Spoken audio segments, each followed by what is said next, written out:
सबका हमारे YouTube channel पर स्वागत है। अपनी जो क्लास जो है राजस्थान जीके में नेक्स्ट जो पार्ट है वो है राजस्थान जनगणना 2011। जनगणना 2011। देखो, सबसे पहले अपने जनगणना शब्द की बात करें तो जनगणना शब्द का सर्वप्रथम उल्लेख जो है वो दो ग्रंथों में मिलता है। कौन कौन से? एक तो कौटिल्य के अर्थशास्त्र में, कौटिल्य के अर्थशास्त्र में, और दूसरा जो है वो है अबुल फजल का आईने अकबरी, अबुल फजल का आईने अकबरी। अब यदि अपने से पूछे कि राजस्थान जनगणना शब्द का प्रयोग जो है या सर्वप्रथम उल्लेख जो है वो कहाँ मिलता है, तो कौटिल्य के अर्थशास्त्र में, अबुल फजल के आईने अकबरी में। तो ये जो दो ग्रंथ हैं इनमें राजस्थान शब्द का सबसे पहले उल्लेख मिलता है। इसके बाद में यदि अपने से पूछे विश्व जनसंख्या दिवस, तो विश्व जनसंख्या दिवस जो है वो बनाते कब हैं? 11 जुलाई को। अब यदि अपने से पूछे विश्व जनसंख्या दिवस जो है वो कब मनाया जाता है, तो विश्व जनसंख्या दिवस जो है वो 11 जुलाई को। यदि अपने से ये पूछे कि जनगणना की जो शुरुआत जो है, जनगणना की शुरुआत जो है वो कैसे हुई, यदि आधुनिक रूप की जनगणना की बात करें तो सबसे पहले जो है वो हुई थी स्वीडन में 1749 में। उसके बाद में यदि अपने से पूछे कि पहली 10कीय जनगणना या 10कीय जनगणना की शुरुआत जो है, 10कीय जनगणना की शुरुआत जो है वो कहाँ से हुई, तो वो हुई है अमेरिका से। और कब की गई, तो 1790 से। देखो, यदि अपने से पूछे किस देश से जनगणना की शुरुआत हुई है, तो स्वीडन से। और पहली 10कीय जनगणना की बात करें तो कहाँ से स्टार्ट हुई है? अमेरिका से 1790। भारत की बात करें तो भारत में पहली जनगणना जो है, पहली जनगणना जो है वो हुई थी 1872 में। किसके टाइम? लॉर्ड मेयो के टाइम। ऐसे यदि अपने से ये पूछ ले पहली व्यवस्थित जनगणना, तो पहली व्यवस्थित जनगणना जो है वो हुई थी 1881 में। किसके टाइम में? तो लॉर्ड रिपन के टाइम में। और इसके बाद में यदि अपने से ये पूछ ले कि पहली जातिगत जनगणना, पहली जातिगत जनगणना, तो पहली जातिगत जनगणना जो हुई वो हुई थी 1931 में। देखो, भारत में प्रथम जनगणना जो है 1872 में लॉर्ड मेयो के टाइम, पहली व्यवस्थित जनगणना 1881 में लॉर्ड रिपन के टाइम, प्रथम जातिगत जनगणना जो 1931। यदि अपने से पूछ ले स्वतंत्रता के बाद पहली जनगणना, तो स्वतंत्रता के बाद में पहली जनगणना जो है वो कब हुई? 1951 में, क्योंकि 15 अगस्त 1947 को भारत आज़ाद हुआ। और स्वतंत्रता के बाद की जो पहली जनगणना जो है वो कौन सी है? 1951 में। उसके बाद में यदि अपने से पूछे कि जो वर्तमान जो जनगणना है, वर्तमान जो जनगणना जो है वो कौन सी जनगणना है, तो अपने ये ध्यान रखना है कि ये कौन सी जनगणना है? 15वीं जनगणना है। कौन सी वर्तमान जो जनगणना है? 15वीं। ऐसे यदि ये पूछ ले कि वर्तमान जो है वो स्वतंत्रता के बाद कौन सी है, अब देखो स्वतंत्रता के बाद कौन सी है, तो स्वतंत्रता के बाद में पहली 51, 61, 71, 81, 91, 2001, फिर 2011, 1, 2, 3, 4, 5, 6, 7। यानी स्वतंत्रता के बाद की बात करें तो स्वतंत्रता के बाद की कौन सी है, तो 7वीं। ऐसे यदि अपने से पूछे 21वीं सदी की, अब देखो 21वीं सदी जो है वो कब से कब तक है, तो 2000 से लेके 2099 तक जो है वो है 21वीं सदी। और 21वीं सदी में पहली जनगणना तो हुई 2001 में और दूसरी जो हुई है 2011 में। तो कौन सी जनगणना है 21वीं सदी की, तो ये दूसरी जनगणना है। ऐसे ही अभी वर्तमान में तीसरी सहस्त्राब्दी चल रही है, तृतीय सहस्त्राब्दी। और ये तृतीय सहस्त्राब्दी कब से कब तक रहेगी? 2000 से लेके 2999 तक, 2999 तक। ये जो 1000 साल हैं वो क्या कहलाएगा? तृतीय सहस्त्राब्दी। और तृतीय सहस्त्राब्दी की भी ये पहली हुई 2001 में और दूसरी हुई 2011 में। तो यदि अपने से पूछे कौन सी जनगणना है, तो 15वीं जनगणना है। स्वतंत्रता के बाद की बात करें तो 7वीं है। 21वीं सदी की बात करें तो 2001 2011 यानी दूसरी है। तीसरी सहस्त्राब्दी की बात करें तो कौन सी है? ये दूसरी। देखो, यदि अपने से पूछे जनगणना शब्द का उल्लेख तो अर्थशास्त्र और आईन अकबरी। विश्व जनसंख्या दिवस की बात करें तो 11 जुलाई। शुरुआत कहाँ से हुई है? स्वीडन से, और 10 की है कि अमेरिका से, और ये भारत के संदर्भ में। देखो, इसके बाद में यदि अपने से पूछ ले कि जनगणना 2011 का नारा क्या है, तो देखो जनगणना 2011 का जो नारा जो है वो है हमारी जनगणना हमारा भविष्य। हमारी जनगणना हमारा भविष्य।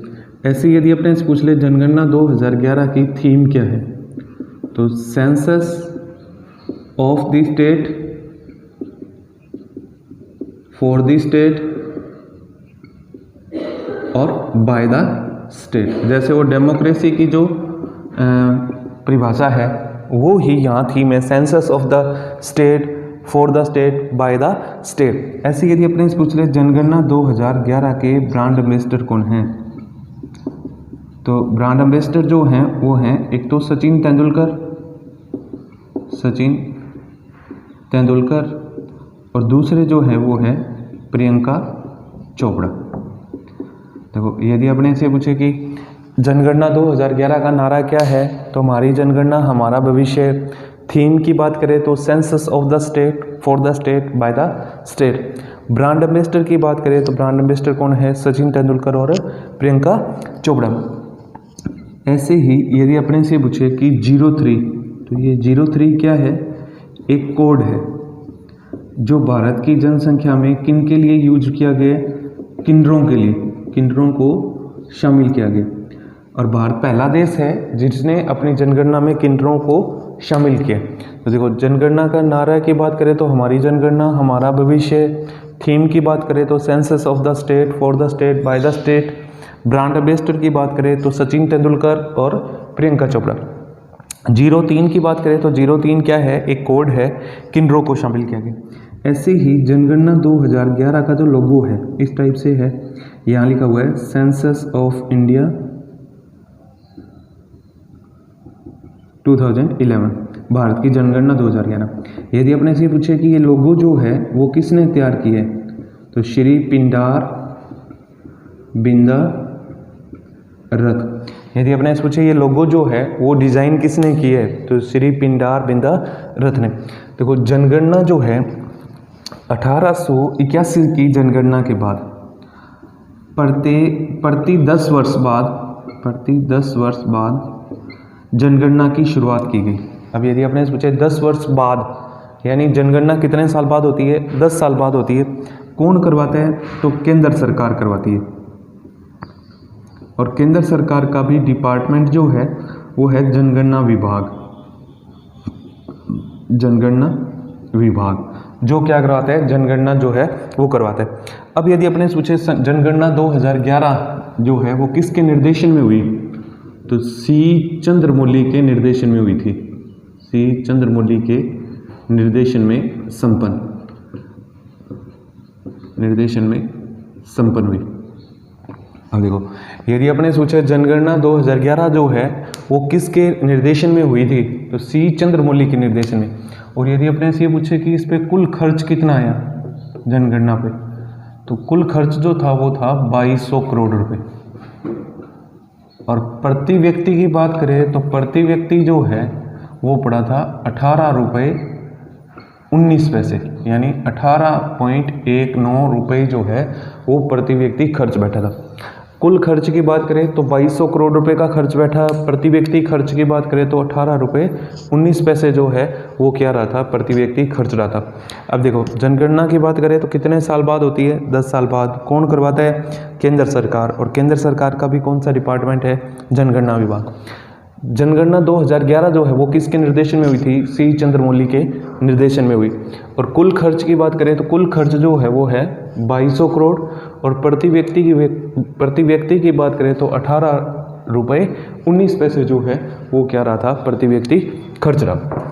देखो इसके बाद में अपने जो राजस्थान की बात करें, राजस्थान में कितनी तो जनसंख्या है, कितना लिंगानुपात है, कितना जनघनत्व है, तो इनको अब अपने पहले बेसिक रूप से समझेंगे, फिर उसके बाद में प्रत्येक पार्ट को अलग अलग डिस्क्राइब करेंगे।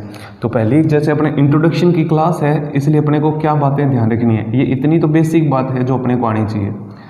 देखो जनसंख्या की बात करें तो राजस्थान की जनसंख्या जो है वो है 6,85,48,437। 6,85,48,437।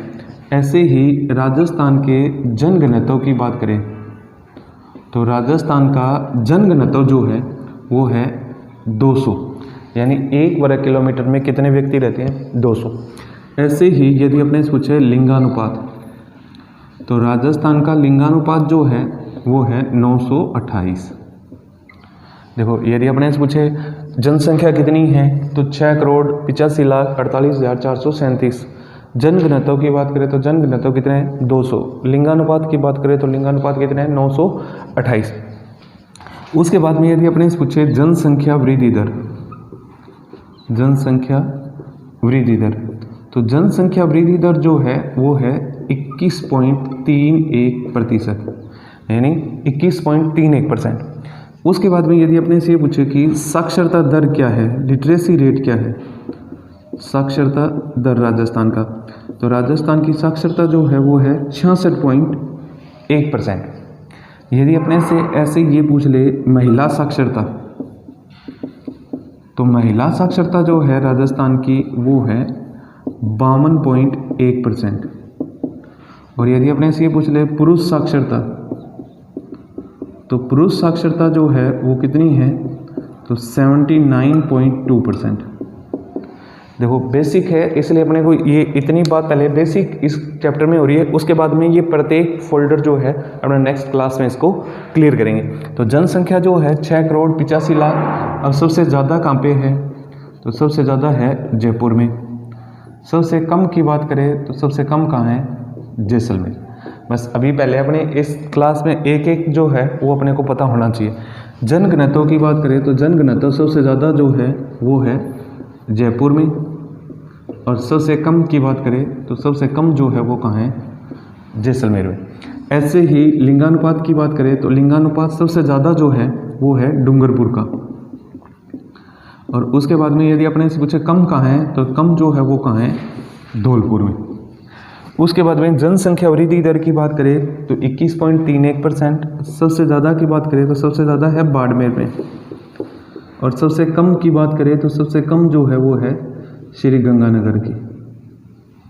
फिर उसके बाद में साक्षरता की बात करें तो साक्षरता दर जो है वो सबसे ज़्यादा जो है वो कौन से ज़िले की है, कोटा की। और कम की बात करें तो कम जो है वो कौन से ज़िले की है, जालौर की। ऐसे ही महिला साक्षरता की बात करें तो सबसे ज़्यादा जो है वो तो है कोटा की, और कम की बात करें तो जालौर, यानी कोटा जालौर और कोटा जालौर, यानी साक्षरता दर और महिला साक्षरता दर में ये दोनों सेम है। इधर यहाँ जनसंख्या और जनघनत्व में जयपुर जैसलमेर जो है वो सही बराबर है। पुरुष साक्षरता की बात करें तो पुरुष साक्षरता में सबसे ज़्यादा जो है वो है झुंझुनू, और कम की बात करें तो सबसे कम जो है वो है प्रतापगढ़ और बांसवाड़ा। देखो यदि अपने से पूछे कि राजस्थान का जनसंख्या कितनी है, जनघनत्व कितना है, लिंगानुपात कितना है, जनसंख्या वृद्धि दर कितनी है, साक्षरता दर कितनी है, महिला साक्षरता दर क्या है, पुरुष साक्षरता दर क्या है, यानी सिंपल सा सीधा सा क्वेश्चन आ जाए तो अपने को ये चार्ट जो है वो याद होना चाहिए। उसके बाद में अपने को इस बेसिक क्लास में और क्या चीज़ें ध्यान रखनी है। एक यदि अपने से ये पूछ ले कि धर्म के अनुसार कौन से धर्म के लोग कहाँ सबसे ज़्यादा हैं, जैसे अब अपने से ये पूछ लिया कि सिख धर्म के जो हैं वो सबसे ज़्यादा कहाँ हैं, तो सिख धर्म के सबसे ज़्यादा जो हैं वो है जनसंख्या जो है वो कहाँ ज़्यादा है, श्री गंगानगर में। ऐसे यदि अपने से पूछ लिया कि मुस्लिम जो समाज हैं या मुसलमान जो हैं वो सबसे ज़्यादा कहाँ हैं, तो वो कहाँ है, जैसलमेर में। देखो यदि अपने से सिख की बात करें तो सिख सबसे ज़्यादा कहाँ पे है, श्री गंगानगर में। और मुसलमानों की बात करें तो मुसलमान कहाँ पे हैं, जैसलमेर में। ऐसे यदि अपने से पूछ ले कि जैन सबसे ज़्यादा कहाँ पे हैं, तो जैन जो है वो सबसे ज़्यादा कहाँ पे हैं, उदयपुर में हैं। हिंदुओं की बात कर ले तो हिंदू सबसे ज़्यादा कहाँ पे हैं, तो डूंगरपुर में है। ऐसे यदि अपने से ये पूछ ले कि ईसाई सबसे ज़्यादा कहाँ पे हैं, तो ईसाई सबसे ज़्यादा जो है वो है बांसवाड़ा में। और बौद्धिस्ट या बौद्ध धर्म के अनुयायी की बात करें तो बौद्ध धर्म के सर्वाधिक अनुयायी जो हैं वो कहाँ हैं, अलवर में। देखो सिख धर्म की बात करें तो सिख धर्म में है श्री गंगानगर। मुसलमानों की बात करें तो जैसलमेर। जैन की बात करें तो उदयपुर। हिंदुओं की बात करें तो डूंगरपुर। ईसाई की बात करें तो बांसवाड़ा। और बौद्ध की बात करें तो अलवर। उसके अलावा यदि अपने से पूछे कि एससी, देखो यदि अपने से पूछ ले सबसे ज़्यादा एससी कहाँ पे हैं, तो सबसे ज़्यादा एससी कास्ट जो है वो है जयपुर और श्री गंगानगर में।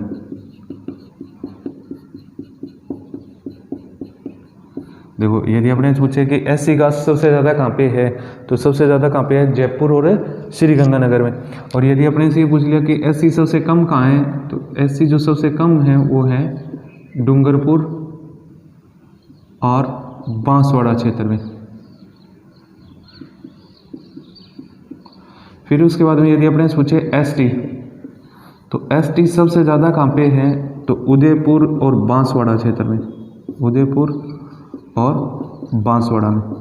और यदि अपने से पूछे कि एसटी कास्ट जो है वो सबसे कम कहाँ है, तो सबसे कम कहाँ है, तो बीकानेर जो क्षेत्र है वहाँ एसटी जो है वो कम है। यदि अपने से एससी सबसे ज़्यादा पूछे तो कहाँ पे है, जयपुर और श्री गंगानगर।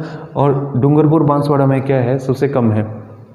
एसटी की बात करें तो उदयपुर और बांसवाड़ा में ज़्यादा है, और एसटी जो है वो बीकानेर में क्या है, सबसे कम है। इस तरीके से अपनी जो ये पहली बेसिक क्लास जो है वो यहाँ कंप्लीट होती है। नेक्स्ट जो पार्ट है अपने जनसंख्या, जनघनत्व, लिंगानुपात, इन सब को पेज वाइज अपने एक्सप्लेन करेंगे।